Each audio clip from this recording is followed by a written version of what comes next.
Friends, welcome to my channel. ಬನ್ನಿ ಇವತ್ತಿನ ಸಂಚಿಕೆಯಲ್ಲಿ ಆಸೆ ಸೀರಿಯಲಲ್ಲಿ ಏನಾಗುತ್ತೆ ಅಂತ ತಿಳ್ಕೊಳ್ಳೋಣ. ಆಲ್ರೆಡಿ ಮನೆಗೆ ಬಂದುಬಿಟ್ಟು ಗ್ಲಾಸಲ್ಲಿ ನೀರು ಕುಡಿತಾ ಇರ್ತಾಳೆ. ಸೂರ್ಯ ಎಲ್ಲ ಕಡೆ ಹುಡುಕ್ಬಿಟ್ಟು ಸುಸ್ತಾಗ್ಬಿಟ್ಟು ಮನೆಗೆ ಬಂದಿರ್ತಾನೆ. ಮನೆಗೆ ಬಂದ ತಕ್ಷಣ ನೋಡಿದ ತಕ್ಷಣ ಅವಳು ನೀರು ಕುಡಿಯೋದು ನೋಡ್ಬಿಟ್ಟು ಅವನಿಗೆ ಶಾಕ್ ಆಗಿಬಿಟ್ಟು ಅಂತ ಕಿರಿಸ್ತಾನೆ. ಕಿರ್ಚಿದ ತಕ್ಷಣವೇ ಅವಳು ನೀರು ಕುಡಿತಿರೋ ಗ್ಲಾಸ್ ಕೆಳಗಡೆ ಬಿದ್ದೋಗುತ್ತೆ. ಕೈ ಎತ್ಬಿಟ್ಟು ಹೊಡೆಯೋಣ ಅಂತ ಹೋಗ್ತಾನೆ. ಅಷ್ಟೊತ್ತಿಗೆ ಅವಳನ್ನು ಜೋರಾಗಿ ತಪ್ಕೊತಾನೆ. ಅತ್ತೆ ಪಕ್ಕದಲ್ಲಿರ್ತಕ್ಕಂಥ ರಂಗನಾಥ್, ಶಾಂತಿ ಅವರೆಲ್ಲರೂ ನೋಡ್ತಾ ಇರ್ತಾರೆ.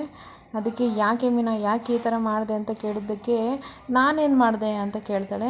ಅದಕ್ಕೆ ರಂಗನಾಥ್ ಹೇಳ್ತಾನೆ, ಅಲ್ಲಮ್ಮ, ನೀನು ಬೆಳಗ್ಗಿಂದ ಕಾಣದೆ ಹೋದರೆ ಯಾರಿಗೇ ಆದರೂ ಕೂಡ ಎಷ್ಟು ಗಾಬರಿ ಆಗುತ್ತೆ ಅಲ್ವಾ ಅಂತಂದಿದ್ದಕ್ಕೆ, ನಾನು ಹೇಳ್ಬಿಟ್ಟೆ ಹೋಗಿದ್ನಲ್ಲ ಮಾವ ಅಂತ ಹೇಳಿದ್ದಕ್ಕೆ, ಯಾರ ಹತ್ರ ಹೇಳ್ಬಿಟ್ಟು ಹೋಗಿದ್ದಮ್ಮ ಅಂತ ಕೇಳಿದ್ದಕ್ಕೆ, ನಾನು ಶ್ರುತಿ ಅವ್ರ ಹತ್ರ ಹೇಳ್ಬಿಟ್ಟು ಹೋಗಿದ್ದೆ, ಬೆಳಗ್ಗೆ ಬರೋದು ಲೇಟ್ ಆಗುತ್ತೆ ಅಂತ ಹೇಳಿಬಿಟ್ಟು ಅಂತ ಹೇಳ್ತಾಳೆ. ಅಷ್ಟೊತ್ತಿಗೆ ಶ್ರುತಿ ಕೂಡ ಅಲ್ಲಿಗೆ ಬರ್ತಾಳೆ.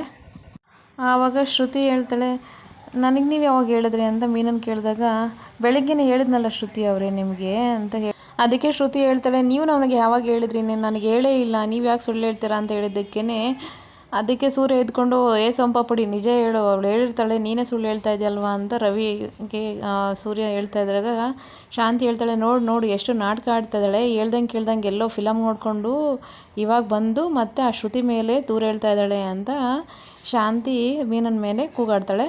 ಅದಕ್ಕೆ ಸೂರ್ಯ ಎದ್ಕೊಂಡವನು, ಮೀನಾ ಏನೋ ಹೇಳಿರ್ಬೋದು, ಈ ಸೋಂಪಾಪುಡಿನೇ ಏನೋ ಹೇಳ್ದಂಗೆ ಮರ್ತೋಗಿರ್ತಾಳೆ, ಅದಕ್ಕೆ ಈ ಥರ ಎಲ್ಲ ನಾಟಕ ಆಡ್ತಾ ಇದ್ದಾಳೆ ಅಂತ ಹೇಳ್ತಾನೆ. ಅದಕ್ಕೆ ರವಿ ಇದ್ಕೊಂಡು, ಇಲ್ಲ ಆ ಥರ ಏನು ಹೇಳಿದ್ರೆ ಹೇಳು ಶ್ರುತಿ ಅಂತ ಹೇಳಿದ್ದಕ್ಕೆ, ಇಲ್ಲ ನನಗೆ ಆ ಥರ ಏನು ಹೇಳಿಲ್ಲ ಅವರು ಅಂತ ಅವಳು ಬೆಳಗ್ಗೆ ಆಗಿರೋದೆಲ್ಲ ನೆನ್ಪು ಮಾಡ್ಕೊತಾ ಇರ್ತಾಳೆ.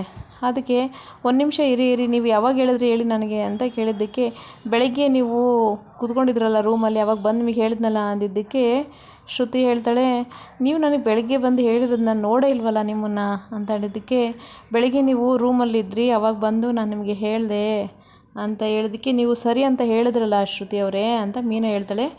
ಹೌದಾ, ನಾನು ನಿಮ್ಮನ್ನು ನೋಡೇ ಇಲ್ಲ, ನಿಮ್ಮ ಹತ್ರ ನಾನು ಮಾತಾಡಿಲ್ಲ, ನಾನು ಹೇಗೆ ಹೇಳ್ತೀನಿ, ಇಲ್ಲಿ ಏನೋ ದೊಡ್ಡ ಕನ್ಫ್ಯೂಷನ್ ಅಂದರೆ ಮಿಸ್ಕಮ್ಯುನಿಕೇಷನ್ ಆಗಿದೆ ಅಂತ ಶ್ರುತಿ ಹೇಳ್ತಾಳೆ. ಅದ್ಯಾರಪ್ಪ ಮಿಸ್ಕಮ್ಯುನಿಕೇಷನ್ನು ಅಂತ ಸೂರ್ಯ ಹೇಳ್ತಾನೆ. ಮಿಸ್ಕಮ್ಯುನಿಕೇಷನ್ ಅಂದರೆ ಯಾರೋ ಅಲ್ಲ, ಮಿಸ್ಕಮ್ಯುನಿಕೇಷನ್ ಅಂದರೆ ಎಲ್ಲೋ ಮಾತಲ್ಲಿ ಏನೋ ತಪ್ಪಾಗಿದೆ ಅಂತ ಅರ್ಥ ಅಂದ್ಬಿಟ್ಟು ಮನುಜ ಹೇಳ್ತಾನೆ. ಅದಕ್ಕೆ ಏನಾಯಿತು ಅಂತ ಆವಾಗ ಸ್ವಲ್ಪ ಶ್ರುತಿ ಎಲ್ಲ ನೆನ್ಪು ಮಾಡ್ಕೊತಿರ್ಬೇಕಾದ್ರೆ, ಬೆಳಗ್ಗೆ ನೀವು ಯಾವಾಗ ಬಂದು ಹೇಳಿದ್ರಿ ಅಂತ ಕೇಳಿದ್ದಕ್ಕೆ, ಬೆಳಗ್ಗೆ ನೀವು ಕೂತ್ಕೊಂಡು ಏನೋ ಮಾಡ್ತಾ ಇದ್ರಲ್ಲ ಅವಾಗ ಅಂದಿದ್ದಕ್ಕೆ, ಓಹೋ ಸರಿ ಆಯಿತು, ಇದು ದೊಡ್ಡ ಮಿಸ್ಟೇಕ್ ಏನಾಗಿದೆ ಅಂದರೆ, ನಾನು ಡಬ್ಬಿಂಗ್ ನಮ್ಮ ಮ್ಯಾನೇಜರ್ ಹತ್ರ ಮಾತಾಡ್ತಾ ಇದ್ದೆ ಹೆಡ್ಸೆಟ್ ಹಾಕ್ಕೊಂಡು, ಸೊ ಆ ಟೈಮಲ್ಲಿ ನೀವು ಬಂದು ಹೇಳಿರೋದಕ್ಕೆ ನಾನು ನಮ್ಮ ಮ್ಯಾನೇಜರ್ ಹತ್ರಗೆ ಸರಿ ಅಂತ ಹೇಳಿರೋದು, ನೀವು ನಿಮಗೆ ಅಂತ ಅಂದ್ಕೊಂಡಿದ್ದೀರಾ, ಸೊ ಇಲ್ಲಿಗೆ ಮಿಸ್ಕಮ್ಯುನಿಕೇಷನ್ ಆಗಿದೆ ಅಂತ ಹೇಳ್ತಾಳೆ. ಅದಕ್ಕೆ ಓ ಹೌದಾ, ಸರಿ ಆಯಿತು ಅಂತ ಮೀನಾ ಹೇಳ್ತಾಳೆ.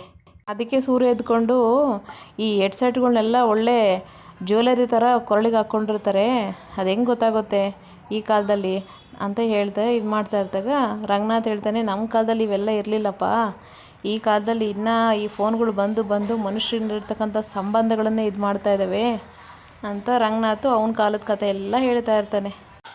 ಸೊ ಇದಾಗಿತ್ತು ಫ್ರೆಂಡ್ಸ್ ಇವತ್ತಿನ ಸಂಚಿಕೆ. ನಾಳೆ ಸಂಚಿಕೆಯಲ್ಲಿ ಮತ್ತೆ ನಿಮಗೆ ಸಿಗ್ತೀನಿ. ಅಲ್ಲಿವರೆಗೂ thank you for watching. Bye.